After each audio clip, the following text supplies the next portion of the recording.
ये ईरान नहीं, ईरान जिन्हें दुश्मन मानता है वो देश है। अमेरिका का साथ देने वाले देशों में ये बारूदी दृश्य दिख रहे हैं। एक दो नहीं, 7 खाड़ी देश ईरान के प्राइम टारगेट पर हैं। अमेरिकी सैनिकों की मौजूदगी अब यहाँ ईरान नहीं चाहता। ट्रम्प के लिए ईरान ने ऐसी वॉर प्लानिंग की है जिसे जानकर उनका दिमाग भन्ना गया है।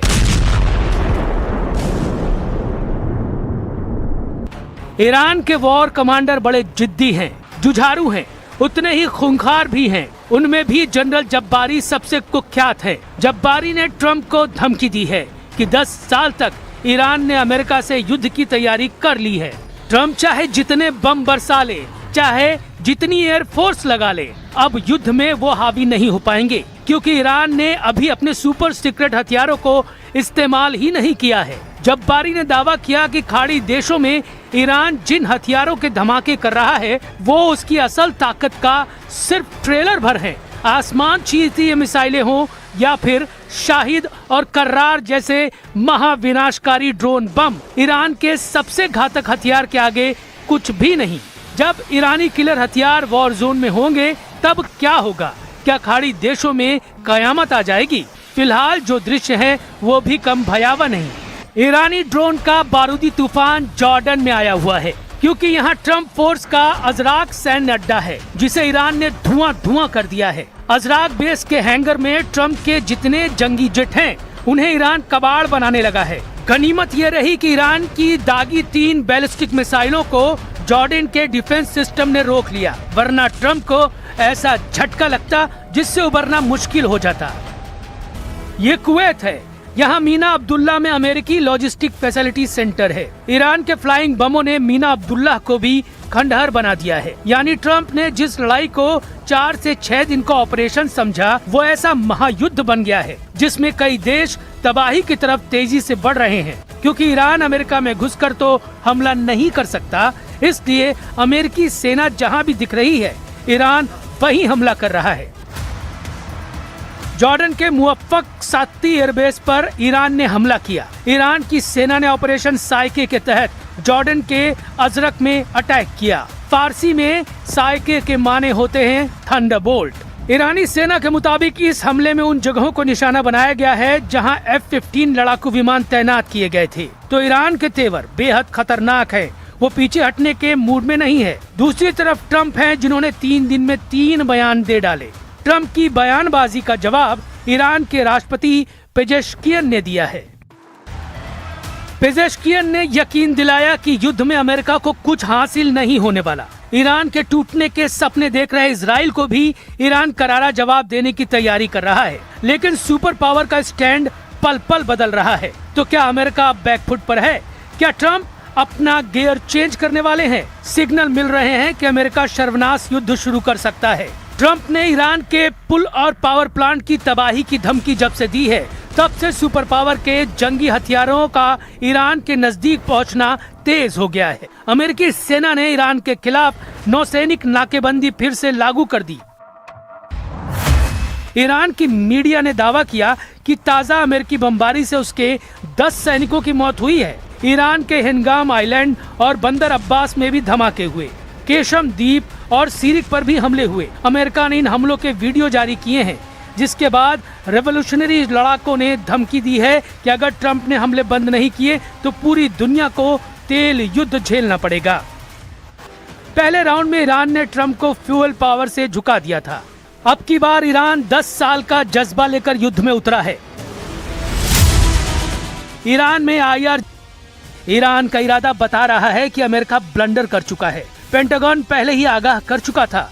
अब एहसास हो रहा है कि डोनाल्ड ट्रंप ने ईरान से युद्ध लड़ने की तैयारी सही नहीं की, या फिर उन्हें गुमराह किया गया, या फिर इजराइल के कहने पर वो इतने जोश में आ गए कि अमेरिका की सेना को राइफल बिना लोड किए हुए युद्ध में उतरने के लिए मजबूर कर दिया। क्योंकि जनरल जब्बारी जैसे कमांडर कह रहे हैं कि ईरान ने अपनी असली पावर तो दिखाई ही नहीं है।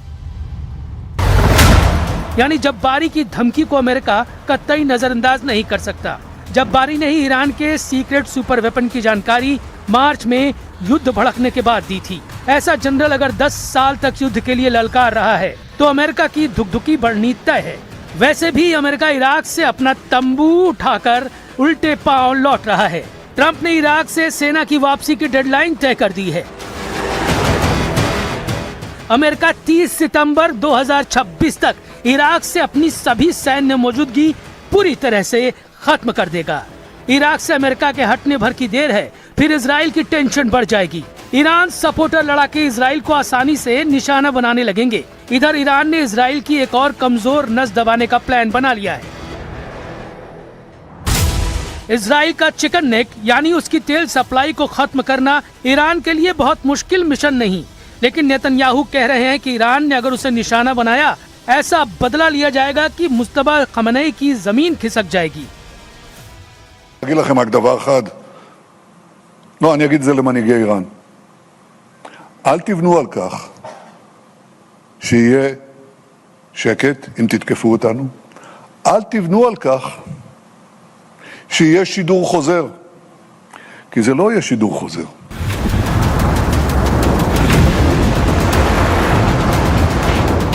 ईरान अमेरिका युद्ध की असल वजह इजराइल है। इजराइल को ही ईरान के एटमी प्रोग्राम से डर लगता है। इसी डर को ट्रंप के दिमाग में फिट कर नेतन्याहू ने ईरान को तबाही की कगार पर पहुंचा दिया है।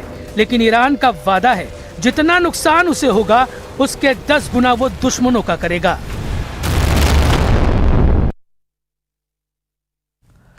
ईरान, जहां सत्ता का असली चेहरा हमेशा पर्दे के पीछे रहा है, लेकिन इस बार पर्दा इतना गहरा है कि दुनिया पूछ रही है आखिर आयतुल्ला अली खामनेई के बाद देश को चला कौन रहा। उत्तराधिकारी माने जाने वाले मुस्तफा खामनेई आखिर हैं कहां पर? क्या वो घायल हैं, छिपे हुए हैं, पर्दे के पीछे से फैसले ले रहे हैं?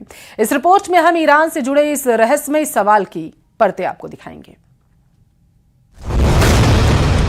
कहां गायब हैं ईरान के पावर सेंटर? दुनिया को क्यों नहीं दिख रहे मुस्तफा खामेनी?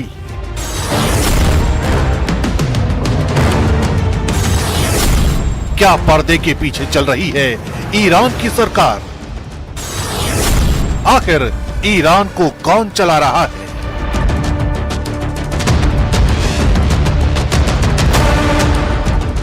दुनिया के सबसे रहस्यमय देशों में ईरान को सबसे ऊपर गिना जाता है। यहां चुनाव सरकार चुनते हैं, लेकिन असली ताकत अक्सर धार्मिक प्रतिष्ठान, IRGC और सुप्रीम लीडर के दफ्तर के बीच घूमती है। पिछले 2 दशकों में एक ऐसा नाम लगातार उभरता रहा जो कभी चुनाव नहीं लड़ता, कोई सरकारी पद नहीं संभालता, मीडिया से लगभग पूरी तरह दूर रहता है, लेकिन जिसे ईरान की सत्ता का सबसे ताकतवर शख्स का रुतबा हासिल है, मुस्तफा खामेनी। ये आयतुल्ला अली खामेनी के दूसरे बेटे हैं। कई पश्चिमी खुफिया विश्लेषक मानते हैं कि उन्होंने वर्षों तक IRGC, बसीज मलेशिया और सुप्रीम लीडर के कार्यालय के बीच तालमेल में प्रभावशाली भूमिका निभाई। हालांकि ईरान ने कभी इसे आधिकारिक रूप से स्वीकार नहीं किया। अब जब आयतुल्ला अली खामेनी नहीं रहे, तो सबसे बड़ा सवाल उत्तराधिकारी का नहीं, बल्कि सत्ता के असली केंद्र का बन गया है, क्योंकि इसी दौरान मुस्तफा अचानक सार्वजनिक जीवन से गायब हो गए हैं। न कोई भाषण, न कोई तस्वीर, न कोई आधिकारिक बयान।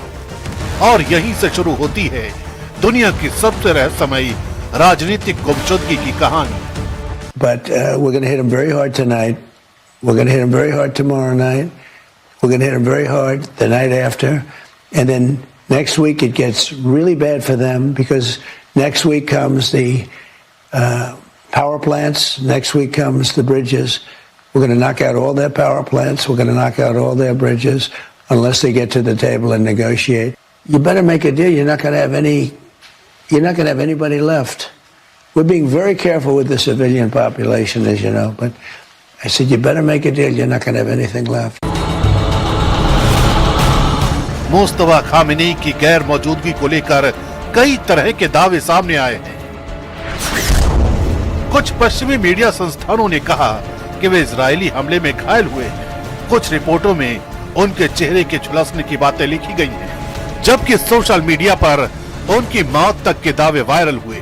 लेकिन जब इन दावों की जांच की गई तो तस्वीर अलग निकली। न ईरान सरकार ने उनकी मौत की पुष्टि की, न किसी विश्वसनीय अंतर्राष्ट्रीय एजेंसी ने। बड़े बड़े मीडिया संस्थानों ने साफ कहा कि उनका गायब होना जरूर एक फैक्ट है, लेकिन मौत या गंभीर चोट के दावों का सच अब भी उलझा हुआ है, क्योंकि अमेरिका के 3rd राउंड अटैक के बाद एक मैसेज को मुस्तफा खामेनेई के नाम से वायरल कराया गया। मुस्तफा खामेनेई के नाम से जारी हुए संदेश में साफ कहा गया था, ईरान बदला लेना चाहता है, हमारे नेता को धोखे से मारा गया, शहीदों के खून का हिसाब लेकर रहेंगे, मैं रहूं या ना रहूं, बदला लिया जाएगा। लेकिन जो लीडर अपने देश की आवाम के लिए इतनी बड़ी बड़ी बातें कर रहा है, उसके गायब होने की कहानी क्या है? क्योंकि सबसे बड़ा रहस्य उस वक्त गहरा गया जब अयातुल्ला अली खामेनेई के जनाजे की तस्वीरें दुनिया के सामने प्रसारित हुई। ईरान के शीर्ष सैन्य अधिकारी दिखाई दिए, राष्ट्रपति दिखाई दिए, वरिष्ठ धर्मगुरु दिखाई दिए, लेकिन मुस्तफा खामेनेई कहीं नहीं दिखे।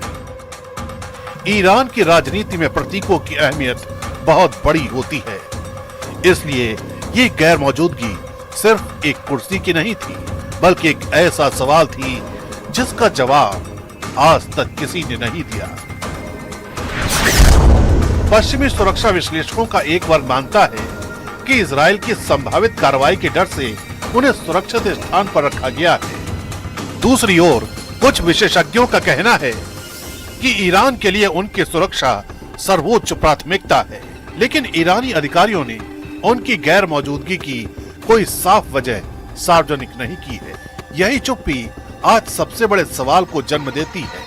लेकिन अयातुल्ला अली खामेनेई के जनाजे के ही दौरान एक तस्वीर को लेकर मीडिया में हलचल मच गई, और वो ये तस्वीर थी जिसमें अली खामेनेई के जनाजे के वक्त एक नकाबपोश शख्स दिखाई देता है। इस तस्वीर को लेकर शुरुआत में कयास लगाए गए कि यही मुस्तफा खामेनेई है, लेकिन बाद में पता चला कि ये अयातुल्ला अली खामेनेई के बड़े पोते जवाद खामेनेई थे। तो फिर आखिर वो कौन सी जगह है जहां मुस्तफा खामेनेई छिपे हैं? अगर मुस्तफा सामने नहीं है तो क्या पर्दे के पीछे से फैसले ले रहे हैं? यही वो सवाल है जिस पर सबसे ज्यादा चर्चा हो रही है। लेकिन ये सब सच है कि उन्हें ईरान की सत्ता संरचना का बेहद प्रभावशाली और महत्वपूर्ण चेहरा माना जाता रहा है। आज के ईरान को समझने के लिए ये मानना होगा कि सत्ता किसी एक व्यक्ति के हाथों में दिखाई नहीं देती। राष्ट्रपति मसूद पेजेश्कियान नागरिक प्रशासन संभाल रहे हैं। दूसरी ओर IRGC देश की सैन्य शक्ति, मिसाइल कार्यक्रम और रणनीतिक सुरक्षा पर प्रभाव रखता है। सुप्रीम नेशनल सिक्योरिटी काउंसिल युद्ध और विदेश नीति से जुड़े बड़े फैसलों में अहम भूमिका निभाती है। इसके अलावा सुप्रीम लीडर का दफ्तर भी धार्मिक और राजनीतिक संस्थाओं के बीच प्रभाव बनाए रखता है। ये सच है कि मुस्तफा खामेनेई लंबे समय से सार्वजनिक रूप से दिखाई नहीं दिए हैं। ये भी सच है कि अयातुल्ला अली खामेनेई के जनाजे में उनकी सार्वजनिक मौजूदगी नहीं हुई, लेकिन उनकी मौत, गंभीर चोट या चेहरे के झुलसने जैसे दावों की अब तक कोई आधिकारिक पुष्टि नहीं हुई है। दूसरी ओर कई विश्वसनीय रिपोर्ट बताती हैं कि सुरक्षा कारणों से उनकी सार्वजनिक गतिविधियां सीमित हो सकती हैं। इसलिए मौजूदा वक्त में जो तस्वीर निकल कर आती है वो रहस्यों और सवालों की बुनियाद पर टिकी है।